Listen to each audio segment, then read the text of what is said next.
Tonight, American and South Vietnamese units will attack the headquarters for the entire communist military operation in South Vietnam. We must be crystal clear. We stand with Israel. We stand with Israel.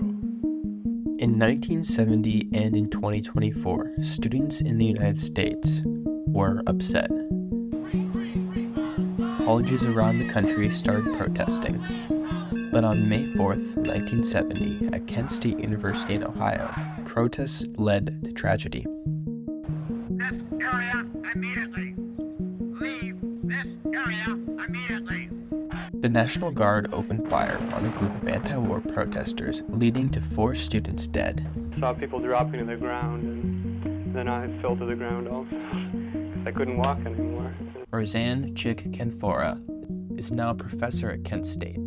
But back in 1970, she was a student, and she was there on May 4th when the shooting took place. Down in the street in front of the campus, someone from the Ohio National Guard with a bullhorn told us if we moved onto the grass of front campus, we would be able to talk with our university president. That too was a lie, because as soon as we moved onto the grass, the Ohio National Guard began chasing us with fixed bayonets. There were helicopters hovering over us with searchlights. We were literally in a war zone on a college campus, betrayed by our university, betrayed by the state that sent armed gunmen to face us. And that evening, several students were stabbed in the backs and in the legs by guardsmen's bayonets. Police have arrested more than 2,000 people during pro-Palestinian protests held at nearly 40 college campuses in recent weeks. In 2024 at UCLA, student Ahmad Rajwani was a part of the anti-war protests of today. Students just really were caught off guard during that specific time. They had come at students with tons, just rubber bullets. I remember just seeing a lot of blood, all these materials being thrown everywhere.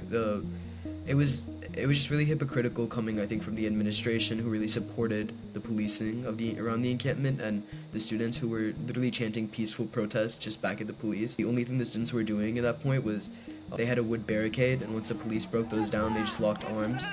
And then obviously once that happened and the police started assaulting people, that it just kind of was the encampment ended up being swept. The encampment now becoming a cleanup out here at UCLA. You can see that number of workers down there starting to do that cleanup in that old encampment area. Now back to Chic. She's witnessed both sides of this as a faculty member and as a student, which has given her unique insight on the protests of today and how individuals have responded to them. It is clear that many university presidents and mostly state legislators and legislators at the highest level of our federal government, like Speaker Mike Johnson, have learned nothing from Kent State.